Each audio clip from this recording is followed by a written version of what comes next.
بسم اللہ الرحمن الرحیم۔ دروس البلاغہ کا چوتھا باب ہے فی التعریف و تنکیر، سبق نمبر 7 میں خوش آمدید۔ آج کے سبق کے اندر ہم محلہ الف لام کے مقاصد پڑھیں گے۔ عبارت دیکھ لیں۔ وَأَمَّا الْمُحَلَّى بِأَلِف لام فَيُؤْتَى بِهِ إِذَا كَانَ الْغَرْضُ وَالْحِكَايَةُ عَنِ الْجِنْسِ نَفْسِهِ نَحْوُ الْإِنسَانُ حَيَوَانٌ نَاطِقٌ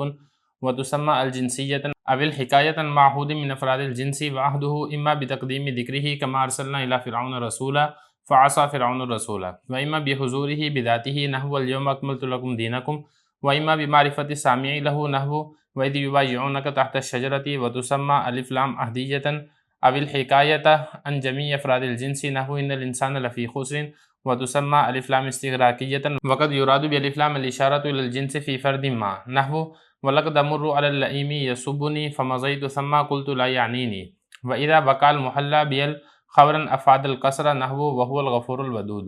ترجمہ دیکھ لیں۔ اور بہرحال معرفہ اس کو الف لام سے لایا جاتا ہے جب مقصد بذات خود جنس کی حکایت کرنا ہو، جیسے کہ الانسان حیوان ناطق، اور اس کا نام رکھا جاتا ہے الف لام جنسیہ، یا پھر لایا جاتا ہے الف لام کے ساتھ معرفہ جب مقصد جنس کے افراد میں سے کسی فرد معہود کی حکایت کرنا ہو، اور اس کا معہود ہونا یا تو اس کے ذکر کے مقدم ہونے سے ہوگا، جیسا کہ کما ارسلنا الی فرعون رسولا فعصى فرعون رسولا، یا پھر اس کا معہود ہونا اس کی ذات کے حاضر ہونے کے اعتبار سے ہوگا، جیسے کہ الیوم اکملت لکم دینکم، یا پھر سامع کے اس کو پہچاننے کے اعتبار سے ہوگا، جیسے کہ وَإِذْ يُبَايِعُونَكَ تَحْتَ الشَّجَرَةِ، اور اس کا نام رکھا جاتا ہے الف لام اہدیہ، یا پھر الف لام کو لایا جاتا ہے جب جنس کے افراد، جنس کے تمام افراد سے حکایت کرنا مقصد ہو، جیسا کہ ان الانسان لفی خسر، اور اس کا نام رکھا جاتا ہے الف لام استغراقیہ، اور کبھی الف لام سے مراد لیا جاتا ہے جنس کے افراد غیر مخصوصہ کی طرف اشارہ کرنا، جیسا کہ میں گزرا ایک کمینے پر، وہ مجھے گالی دے رہا تھا، میں وہاں سے چلا گیا اور میں نے یہ کہا کہ وہ مجھے مراد نہیں لے رہا ہے۔ اور جب معرفہ جو الف لام کے ساتھ آ رہا ہے وہ خبر واقع ہو تو پھر یہ قصر کا فائدہ دیتا ہے، جیسا کہ وَهُوَ الْغَفُورُ الْوَدُودُ۔ عبارت اور ترجمہ ہو چکا ہے، چلتے ہیں اس کی تشریح کی طرف۔ معرفہ کی اقسام ذکر کی جا رہی ہیں۔ معرفہ کی ایک قسم یہاں پہ ہم پڑھیں گے محلہ بِأَل۔ اس کو محلہ بِأَل بھی کہا جاتا ہے۔ محلہ کا مطلب کیا؟ معرف، بِأَل کا مطلب الف لام کے ساتھ جس کو معرفہ بنایا گیا ہو۔ اس کو معرف بھی الف لام بھی کہا جاتا ہے، اس کو معرف باللام بھی کہا جاتا ہے، یعنی یہ لفظ ہوتا تو نکرہ ہے لیکن اس کے اوپر الف لام ڈال کے اس کو معرفہ بنا دیا جاتا ہے۔ جیسے کہ رجل نکرہ ہے، اس کے شروع میں آپ الف لام داخل کریں تو یہ بن جائے گا الرجل، اور یہ نکرہ سے معرفہ بن جائے گا۔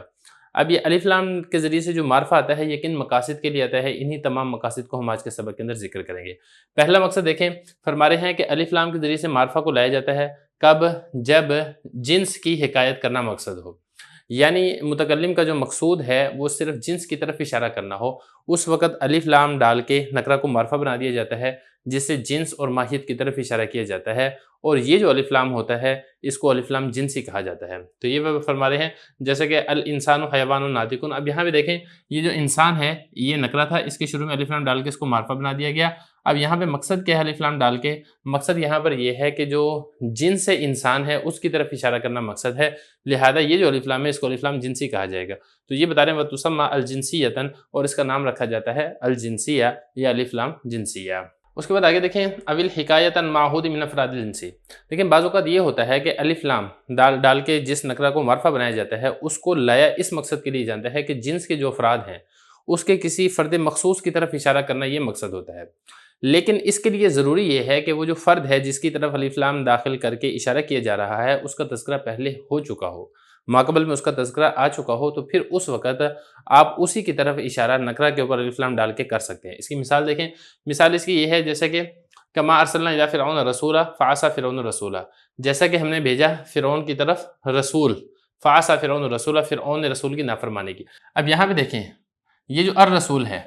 الرسول کی شروع میں الف لام ہے، اور الف لام داخل کر کے یہاں پر جو رسول کی جنس ہے وہ مراد نہیں ہے کہ ہم نے رسولوں کی تمام جنس کو فرعون کی طرف بھیجا، ایسا نہیں ہے، بلکہ جو رسول کی جنس ہے اس کا ایک فرد مخصوص اور ایک فرد متعین کی طرف یہاں پہ اشارہ کیا جا رہا ہے، اور وہ فرد متعین اور فرد مخصوص کون ہے؟ وہ حضرت موسیٰ علیہ السلام ہے۔ اب یہ حضرت موسیٰ علیہ السلام وہ پیغمبر اور وہ رسول ہیں جن کا تذکرہ ماقبل ہو چکا ہے رسولہ کے اندر، تو رسولہ میں جو حضرت موسیٰ علیہ السلام مراد ہیں وہی یہاں پر الرسول میں بھی وہی مراد ہیں جس کی طرف الف لام داخل کر کے اشارہ کیا جا رہا ہے۔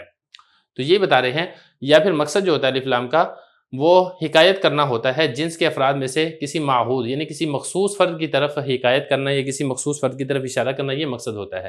اور یہ جو معہود ہے یا یہ جو مخصوص فرد ہے یا تو اس کا تذکرہ ہوگا ماقبل کے اندر، یعنی اس کا جو ذکر ہے وہ تقدیم پہلے ہو چکا ہوگا، اس کی مثال کیا جیسے کہ کما ارسلنا الی فرعون رسولا فعصى فرعون رسولا۔ یا پھر دوسری صورت اس کی یہ ہے، یعنی جو الف لام ہے اس سے مقصد یہ ہے کہ جنس کے افراد میں سے کسی خاص فرد کی طرف اشارہ کیا جا رہا ہے، فرد مخصوص، فرد معہود کی طرف، اور وہ جو فرد معہود، فرد مخصوص ہے اس کا تذکرہ ماقبل کے اندر نہیں ہو چکا ہے لیکن وہ بذات خود موجود ہے۔ جو وہ بذات خود موجود ہے تو پھر اس کی طرف بھی الف لام داخل کر کے نکرہ کے اوپر یہ اشارہ کر دیا جاتا ہے۔ اس کی مثال کیا ہے؟ اس کی مثال یہاں پر یہ ہے جیسا کہ الیوم اکملت لکم دینکم، آج کے دن ہم نے تمہارے اوپر تمہارے دین کو مکمل کر دیا۔ اب یہاں پہ آپ نے یہ سمجھنا ہے کہ جو الیوم، یوم یہ جنس ہے، اس کے اوپر الف لام داخل کر دیا گیا، اور جنس سے مراد ایک فرد مخصوص ہے، اور وہ فرد مخصوص کیا ہے؟ وہ آج کا دن مراد ہے جو کہ معہود بالخارج ہے۔ تو یہاں پہ الیوم میں جو الف لام ہے یہ عہد خارجی کا ہے، اس سے آج کے دن یا جو یوم حاضر ہے اسی کی طرف اشارہ کیا جا رہا ہے۔ اس قسم کا جو الف لام ہے اس کو عہد حضوری کا الف لام کہا جاتا ہے۔ عہد حضوری کا بھی الف لام کہہ سکتے ہیں اور آپ اس کو عہد خارجی کا بھی الف لام کہہ سکتے ہیں۔ تو عہد خارجی، عہد حضوری جو ہے اس کے الف لام کے دو طریقے ہوں گے، ایک تو یہ ہے کہ معہود کا تذکرہ ماقبل میں ہو چکا ہو، دوسرا یہ ہے کہ معہود کا تذکرہ ماقبل میں نہیں ہے بلکہ وہ معہود اس وقت موجودہ زمانے میں، یہ موجودہ وقت کے اندر بذات خود موجود ہے، تو پھر اس کی صورت میں بھی اس کے اوپر الف لام داخل کر کے آپ اشارہ کر سکتے ہیں۔ آگے دیکھیں وَإِمَّا بِمَعْرِفَةِ السَّامِعِ لَهُ، یہ تیسری صورت بتا رہے ہیں کہ جو فرد معین ہے اس کا تذکرہ ماقبل کے اندر نہیں ہوا ہے لیکن جو فرد معین ہے سامع اس کو پہلے سے ہی جانتا ہے، تو یعنی کہ وہ جو فرد ہے وہ مخاطب کے نزدیک معہود اور متعین ہے،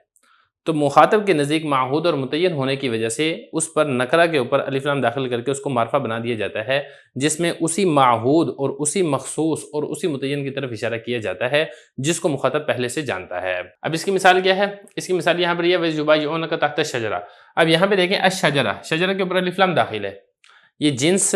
کے اوپر الف لام داخل کر کے اس میں جنس کے افراد میں سے جو درخت ہیں اس کے تمام افراد میں سے ایک خاص فرد مراد ہے، اور وہ خاص فرد کون سا ہے؟ وہ ببول کا درخت ہے۔ اب یہ وہ درخت ہے جس کو صحابہ کرام آیت کے نازل ہونے سے پہلے ہی جانتے تھے، وہ ببول کا درخت تھا جس کی جڑ کے پاس نبی کریم صلی اللہ علیہ وسلم تشریف فرما تھے، اور اس کی جو شاخ تھی وہ آپ صلی اللہ علیہ وسلم کی پشت مبارک پر پڑ رہی تھی،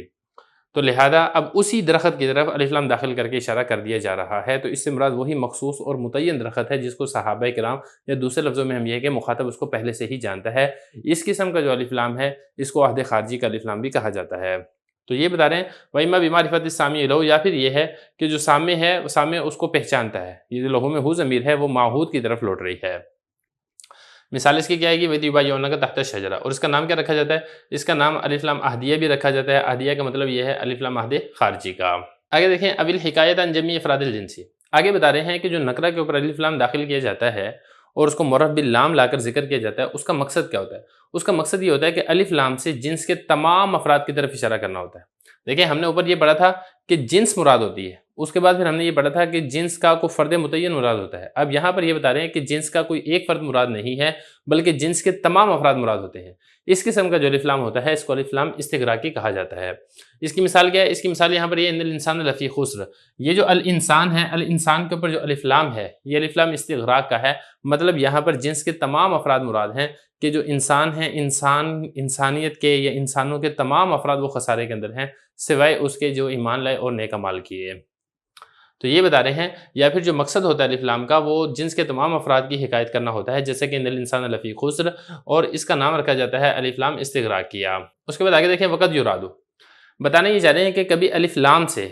جنس کے فرد غیر متعین کی طرف اشارہ کرنا ہوتا ہے۔ یہاں پر اوپر ہم نے پڑھا جنس مراد ہوتی ہے، پھر اس کے بعد ہم نے پڑھا کہ جنس کا فرد متعین مراد ہوتا ہے، پھر اس کے بعد ہم نے آگے پڑھا کہ جنس کے تمام افراد مراد ہوتے ہیں۔ یہ تینوں کی تینوں قسمیں معرفہ کی ہیں، لیکن یہ جو چوتھی قسم ہے الف لام کی، یہ معرفہ کی نہیں، یہ نکرہ کی قسم ہے، کیونکہ یہاں پر جو الف لام داخل ہو رہا ہے یہ جنس کے اوپر داخل ہوتا ہے اور اس سے جنس کا کوئی فرد غیر متعین مراد ہوتا ہے، تو جب وہ فرد غیر متعین ہے تو پھر وہ معرفہ نہیں ہے، وہ نکرہ ہے، لہذا اس صورت کے اندر الف لام داخل ہونے کے باوجود وہ اسم معرفہ نہیں بنے گا، وہ نکرہ کا نکرہ ہی رہے گا اور اس کے اوپر نکرہ کے ہی تمام احکام لاگو ہوں گے۔ اب اس کی مثال کیا ہے؟ اس کی مثال یہ ہے وَلَقَدْ أَمُرُّ عَلَى اللَّئِيمِ يَسُبُّنِي فَمَضَيْتُ ثُمَّ قُلْتُ لَا يَعْنِينِي، میں نے اس کا ترجمہ آپ کو بتا دیا تھا کہ میں گزرا ایک کمینے پر، وہ مجھے گالی دے رہا تھا، میں وہاں سے چلا گیا اور میں نے یہ کہا کہ وہ مجھے مراد نہیں لے رہا بلکہ کسی اور کو گالی دے رہا ہے، لیکن بہرحال پھر بھی ان کے جو الفاظ ہیں اس کی لغوی صرفی تحقیق کر لیتے ہیں، شعر کا مطلب سمجھ لیتے ہیں اور جو محلی استشہاد ہے اس کو واضح کر لیتے ہیں۔ پہلا لفظ دیکھیں امرو، مرہ یمرو مروراً، اس کا مطلب ہوتا ہے گزرنا، واحد متکلم کا صیغہ ہے فعل مضارع معلوم کا،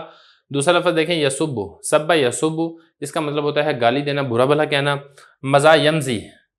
باب اس کا ضرب یضرب آتا ہے، اسی سے واحد متکلم فی الماضی معلوم کا صیغہ ہے، اس کا مطلب میں وہاں سے چلا گیا، میں وہاں سے گزرا۔ قال یقول، اس کا مطلب ہوتا ہے کہنا، واحد متکلم فی الماضی معلوم کا صیغہ ہے۔ لا یعنینی، انا یعنی، باب اس کا ضرب یضرب آتا ہے اور اس کا مطلب ہوتا ہے لینا، اور یہاں پر مراد ہے مراد لینا۔ تو بہرحال یہ کچھ الفاظ ہیں جن کی لغوی صرفی تحقیق ہو چکی ہے۔ اب چلتے ہیں اس کی تشریح کی طرف۔ دیکھیں جو شعر ہے، شعر کا مطلب یہ ہے کہ کبھی میں ایک ایسے کمینے آدمی کے پاس سے گزرتا ہوں جس کی عادت ہے کہ وہ مجھے گالیاں دیتا ہے، مجھے برا بھلا کہتا ہے، لیکن میں اس کی گالیوں کی پرواہ کیے بغیر وہاں سے گزر جاتا ہوں، اور میں اپنے دوستوں سے یہ کہتا ہوں کہ وہ نالائق گالیاں دینے میں میرا ارادہ نہیں کر رہا، بلکہ وہ کسی اور کو گالیاں دے رہا ہے۔ تو جب وہ کسی اور کو گالیاں دے رہا ہے تو مجھے اس کے جواب دینے کی ضرورت بھی نہیں ہے۔ اب یہاں پہ محلی استشہاد کیا ہے؟ یہ لئیم ہے، لئیم کہتے ہیں کمینے کو۔ اب یہ دیکھیں کمینہ، یہ جنس ہے اور اس کے شروع میں الف لام داخل ہے۔ یہ جو الف لام ہے، اس سے اس جنس کے فرد غیر متعین کی طرف اشارہ کیا جا رہا ہے، یعنی کوئی سا بھی کمینہ، میں کسی بھی کمینے کے پاس سے گزروں، یہ نہیں ہے کہ کوئی مخصوص کمینہ ہے میں اس کے پاس سے گزروں، وہ مجھے گالی دے تو میں وہاں سے چلا جاتا ہوں، بلکہ کوئی سا بھی کمینہ ہو تو فرد غیر متعین یہاں پر مراد ہے۔ تو جب یہاں پہ فرد غیر متعین مراد ہے تو پھر اس صورت کے اندر یہ معرفہ نہیں ہوگا بلکہ یہ نکرہ کے حکم کے اندر ہوگا۔ اب یہاں پہ ایک سوال ہی پیدا ہوتا ہے کہ اس بات کی کیا دلیل ہے کہ یہ یہاں پہ فرد غیر متعین مراد ہے؟ تو دیکھیں اس فرد غیر متعین مراد ہونے کی دلیل یہ ہے کہ یہ جو لئیم ہے یہ موصوف ہے، اور اس کی جو صفت ہے یہ یسبو ہے، جو جملہ ہے، جملہ فعلیہ خبریہ ہے، یہ اس کی صفت بن رہا ہے۔ اور قاعدہ یہ ہے کہ جب جملہ صفت بن رہا ہو تو جو موصوف ہے اس کا نکرہ ہونا ضروری ہے۔ تو جب یہ جملہ صفت بن رہا ہے تو یہ دلالت کر رہا ہے کہ لئیم یہ نکرہ ہے۔ تو جب یہ نکرہ ہے تو اس کے شروع میں جو الف لام ہے، یہ الف لام فرد غیر متعین کی طرف اشارہ کر رہا ہے، لہذا اس صورت میں بھی یہ معرفہ نہیں ہوگا بلکہ یہ نکرہ کے حکم کے اندر ہی باقی رہے گا۔ تو یہ بتا رہے ہیں وقت یرادو، اور کبھی مراد لیا جاتا ہے الف لام سے اشارہ کرنا کس کی طرف؟ فی الی الجنس فی فرد ما، جنس کے کسی فرد کی طرف، فرد ما کسی غیر متعین فرد کی طرف۔ اس کی مثال کیا ہے؟ اس کی مثال میں نے آپ کو بتا دی ہے۔ اس کو بتا کے دیکھیں وَإِذَا وَقَعَ الْمُحَلَّى بِأَلِف لام خبراً افاد الکسرہ، بتانے یہ جا رہے ہیں کہ جب کبھی جملے میں معرف باللام خبر واقع ہو رہا ہو تو اس وقت جو الف لام ہے یہ حصر کا فائدہ دے گا۔ اس کی مثال دیکھیں، مثال کیا؟ وَهُوَ الْغَفُورُ الْوَدُودُ۔ اب یہ دیکھیں ہوا یہ مبتدا ہے اور غفور یہ اس کی خبر ہے، ودود یہ بھی اسی مبتدا کی خبر ہے، تو یہ دونوں خبریں ہیں اور ان دونوں خبر کے اوپر الف لام داخل ہے، اس کے شروع میں بھی الف لام ہے اور اس کے شروع کے اندر بھی الف لام ہے۔